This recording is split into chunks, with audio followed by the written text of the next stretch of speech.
Black Waitress defended a Korean Mafia boss from police. What he does next shocks everyone. The corner booth diner was the kind of place that time had forgotten to update. The vinyl on the seats was cracked like old leather. The jukebox in the corner hadn't played a new song since the turn of the century, and the air was thick with the comforting ghosts of a million breakfasts. Dressed in a crisp white shirt and a faded red vest, she was part of the diner's furniture, gliding between tables, refilling coffee mugs, and taking orders with a soft-spoken politeness that rarely invited conversation. She was saving for community college, hoping to build a life bigger than the one prescribed by the town limits. Most days, she felt invisible, a pair of hands attached to a coffee pot, and that was fine. She observed the town's quiet dramas from behind the counter, a silent spectator to the small triumphs and petty grievances of the regulars. One of those regulars was a man the staff simply called Mr. Jean. Every day, at precisely 2 o'clock, he would enter, nod politely, and take the last booth by the window. He was an elderly Korean man, always dressed in simple, clean clothes that seemed a size too big for his frail frame. He ordered the same thing without fail, 1 black coffee and a single slice of dry wheat toast. He would read a well-worn book with characters Chloe didn't recognize, his face a placid mask of concentration. He never spoke unless spoken to, and his English was quiet and accented, each word carefully chosen. To the rest of Harmony Creek, he was just a ghost, another fixture in the familiar landscape, as unremarkable as the faded wallpaper behind his head. Chloe, however, had noticed the deep sadness in his eyes, a profound loneliness that his polite smiles couldn't quite hide. She always made sure his coffee was fresh, an unspoken gesture of kindness in a world that seemed to have overlooked him. The bell above the diner door chimed one Tuesday afternoon, but the sound it made was different. It wasn't the cheerful jingle of a regular coming in for pie. It was a sharp, metallic clang that cut through the low chatter. 2 police officers stepped inside, their polished boots thudding against the linoleum. The diner fell silent. In a town like Harmony Creek, the police were either here for free coffee or for trouble, and these 2 didn't look like they wanted coffee. The first was Officer Miller, a white man with a thick neck and a face that seemed permanently set in a sneer of authority. He scanned the room with an air of impatient ownership. Behind him was Officer Davis, a younger black officer whose eyes darted around nervously, as if he were apologizing for the space they were invading. Miller's gaze landed on the last booth by the window, and he started toward it, his partner trailing a step behind. They stopped right at Mr. Jin's table. The old man looked up from his book, his expression calm but questioning. "Can I help you, officers?" he asked, his voice soft. Miller didn't answer. Instead, he leaned over the table, his shadow swallowing the small space. "We've had reports of a man matching your description involved in a series of thefts in the area. Asian male, elderly. You fit the bill." The accusation hung in the air, thin and ugly. Everyone knew the recent thefts were rumored to be teenagers. This felt wrong. This felt personal. Mr. Jean slowly closed his book. "I believe you are mistaken," he said, his composure unwavering. "I have not been involved in any such thing," Miller smirked. "That's what they all say. Let's see some identification." As Mr. Jean reached for his wallet, Miller's hand shot out and slammed down on the table, rattling the salt and pepper shakers. "Slowly," he barked. The aggression was so sudden, so unnecessary, it made the air crackle. He snatched the wallet, glanced at the ID, and tossed it back onto the table. "You think you can just come here and do whatever you want?" Miller leaned in closer, his voice dropping to a menacing whisper. "We know you're kind." The comment was a snake, slithering into the open. Suddenly, Miller grabbed Mr. Jin's arm, trying to haul him from the booth. In the process, his elbow knocked the white ceramic coffee mug. It fell to the floor and shattered, the sound echoing like a gunshot through the suffocating silence. Every eye in the corner booth was fixed on the scene, yet every person seemed to be trying to look anywhere else. They stared into their coffee cups, at the menu boards, out the window at the empty street. They were a captive audience of cowards, united in their silent prayer to not get involved. The owner, Frank, wrung his hands behind the counter, his face pale with anxiety. He was a good man, but a weak one, terrified of any confrontation that might threaten his precarious livelihood. Chloe stood by the coffee machine, her heart pounding against her ribs. She saw the shards of the broken mug scattered around Mr. Jin's worn shoes. She saw the dark stain of coffee spreading across the floor. But most of all, she saw the look on Mr. Jin's face. It wasn't fear, not exactly. It was a profound, soul-deep humiliation, the look of a man whose dignity was being stripped from him piece by piece in a public forum. And in that moment, something inside her snapped. The quiet, invisible waitress disappeared. She untied her apron, let it drop onto the counter, and started walking. Each step was deliberate, a drumbeat against the silent floor. She walked past the frozen faces of the customers, past her terrified boss, and she didn't stop until she was standing right beside the booth, a small but immovable object. She placed herself directly in Officer Miller's line of sight, a shield between the bully and his target. "That's enough," she said. Her voice wasn't loud, but it was clear and steady, cutting through the tension like a knife.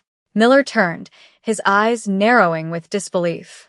He seemed genuinely shocked that someone, especially this young woman, would dare to interrupt him. "Excuse me," he snarled. "This is official police business, sweetheart. Step aside before you get yourself in trouble." Chloe didn't move. She met his gaze without flinching. "He's a regular customer," she said, her voice gaining strength. "He comes here every day. He reads his book and he drinks his coffee. He hasn't done anything to you. I'll decide who's done what." Miller shot back, his face turning red.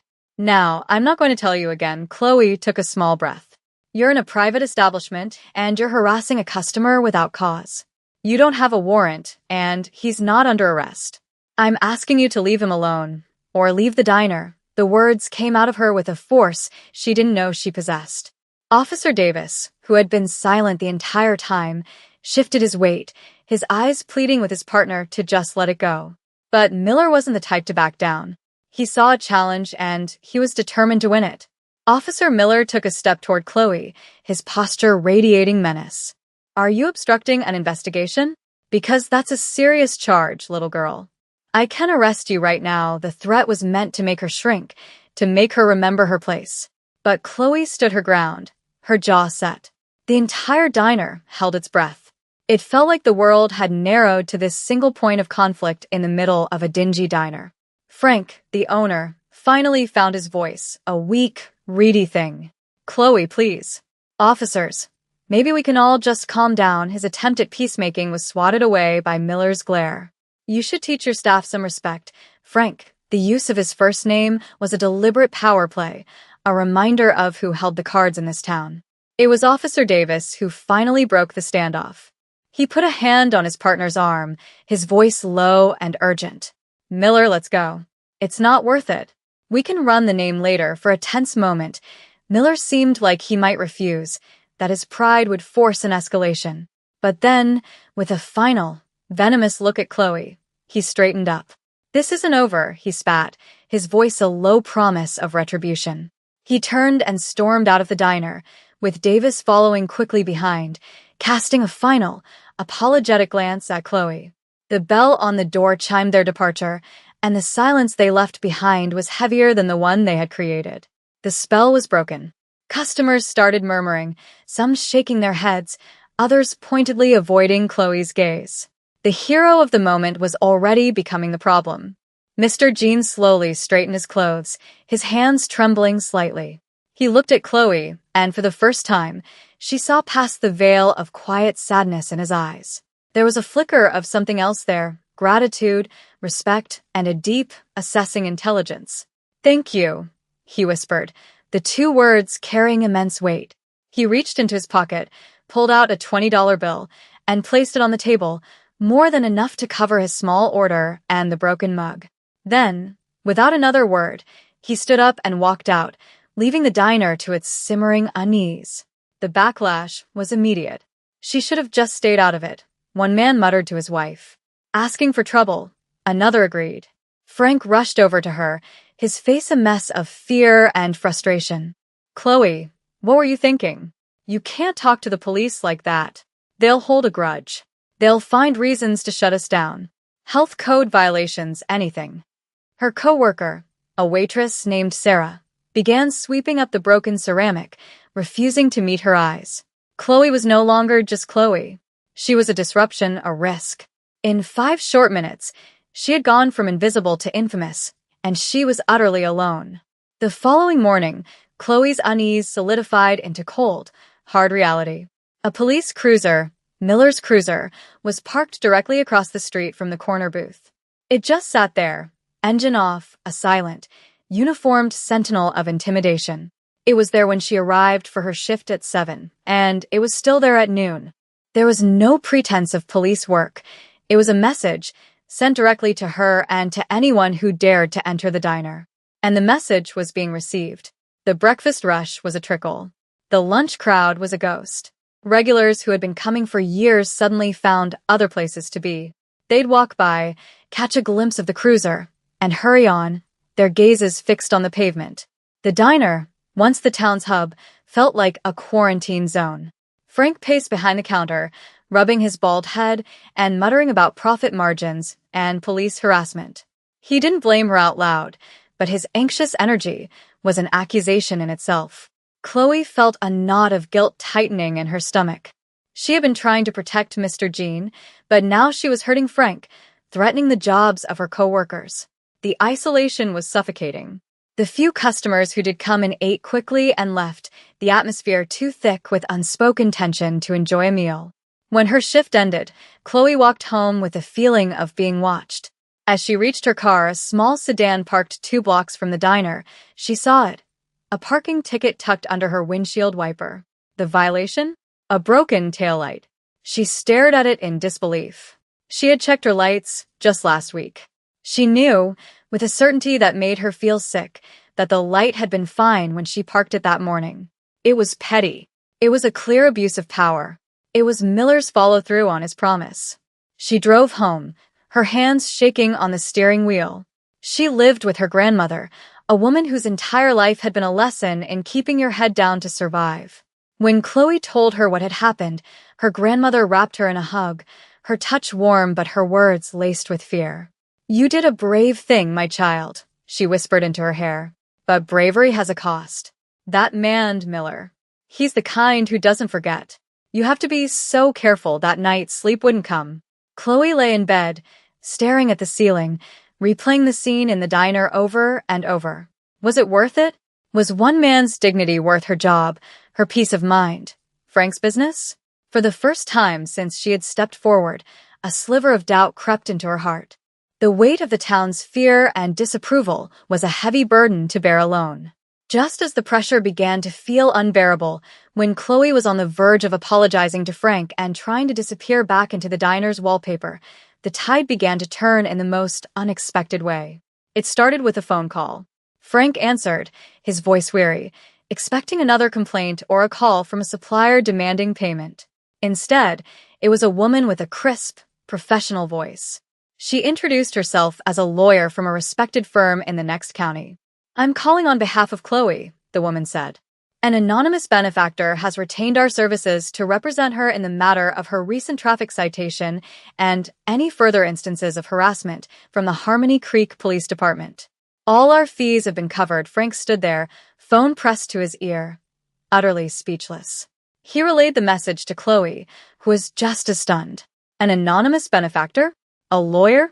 It made no sense. The next morning brought another surprise. When Frank arrived to open the diner, he found 2 delivery men installing a brand-new, commercial-grade refrigerator. The old one had been humming its death rattle for months, and Frank had been losing sleep over how he would ever afford to replace it. This new one was a gleaming stainless steel marvel, top of the line. Taped to the door was a simple, typewritten note. It read, "A small thank you for the warmth of your establishment. May it always be a sanctuary." There was no signature. Frank looked at the new appliance, then at Chloe, his eyes wide with a mixture of confusion and dawning hope. But the biggest shift happened online. A post appeared in the Harmony Creek Community Forum on Facebook. It was a long, eloquently written account of the incident at the diner, but it wasn't a rant. It was a story. It described the quiet dignity of Mr. Jean, the escalating aggression of Officer Miller, and the profound, uncomfortable silence of the onlookers. It then described Chloe, not as a troublemaker, but as the only person in the room with the courage to speak. The post was anonymous, written from the perspective of someone who claimed to have been there, watching from a corner booth. It ended with a simple, powerful question. When did we become a town that looks away? The post exploded.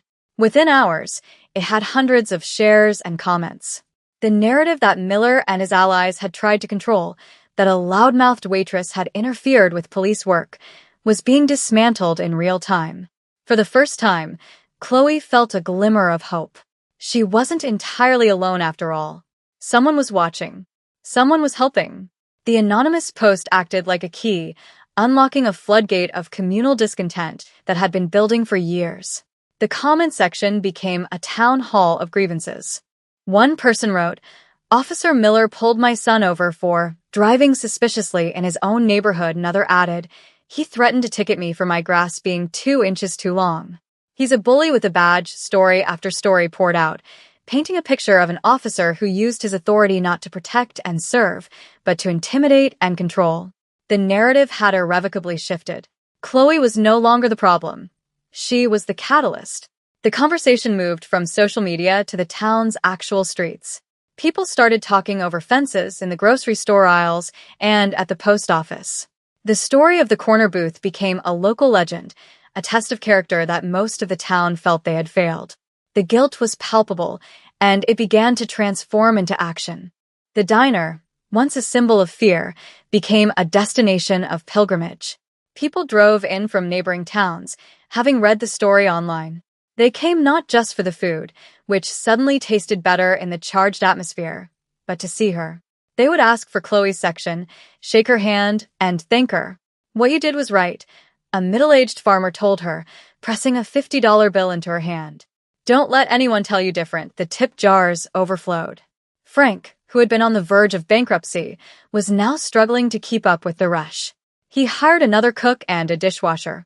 He started smiling again, a genuine, grateful smile that reached his eyes. He looked at Chloe with a newfound respect, as if seeing her for the first time. The local news station, catching wind of the online furor, sent a reporter. Chloe, nervous but resolute, agreed to a short interview on the condition that it be filmed inside the diner. Standing by the booth where it all happened, she spoke simply and honestly. "I didn't do it to be a hero," she said, looking directly into the camera. "I saw someone being treated unfairly, and I said something. I think anyone would have done the same, but everyone knew that wasn't true. Not anyone would have. She had." And her quiet, unshakable dignity resonated powerfully with the viewers. The pressure on the police department became immense. The mayor's office was flooded with calls. In a move that surprised everyone, Officer Davis was seen walking into the Internal Affairs office. The whispers started immediately. He was cooperating, telling his side of the story. The foundation of Miller's authority was cracking, and the whole town was watching. One Thursday evening, long after the last customer had left, Chloe was mopping the checkered floor of the diner, lost in the rhythmic motion. The past week had been a whirlwind, a dizzying mix of fear, validation, and exhaustion. The diner was quiet, the only sounds the slosh of water in her bucket and the familiar hum of the new refrigerator. Headlights cut across the front windows, and a long, sleek black sedan, the kind you never saw in Harmony Creek, pulled up to the curb. The engine was nearly silent. A man in a dark suit got out of the driver's side and opened the rear door. From the back seat emerged a figure that was both familiar and entirely new. It was Mr. Jean. But it wasn't the Mr. Jean she knew. The frail, slightly stooped man from the corner booth was gone. This man stood tall and straight, exuding an aura of quiet, unshakable authority. He was wearing a tailored charcoal suit that fit him perfectly, his silver hair impeccably styled. He looked powerful. He looked important.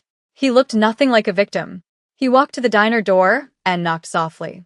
Hesitantly, Chloe unlocked it. "Mr. Jean?" she asked, her voice barely a whisper. He gave her a small, gentle smile.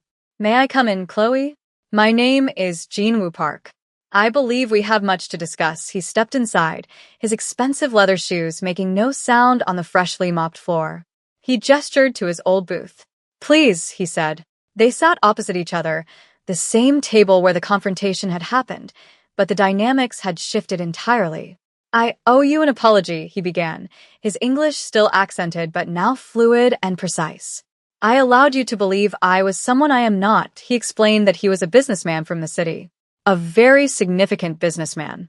His wife had grown up in Harmony Creek, and after she passed away years ago, he had made a pilgrimage here every year for a month. He would stay in a small rented room, wear old clothes, and visit the diner every day because it was a place she had loved. It was his private ritual, a way to connect with her memory, to escape the crushing weight of his other life. "The police harassment was not random," he continued, his eyes hardening slightly. "A business rival has been trying to cause problems for me. He likely hired someone to follow me and paid those officers to create a public disturbance, to humiliate me." He paused, looking directly at her. He wanted to see if I had grown soft. He wanted to see how the world would treat a man they believed to be nobody. Chloe listened, trying to process the sheer scale of what he was saying. The quiet old man she had defended was entangled in a world of power and rivals she couldn't even imagine. "The lawyer," she breathed. "The refrigerator. The post online." Mr. Jean nodded.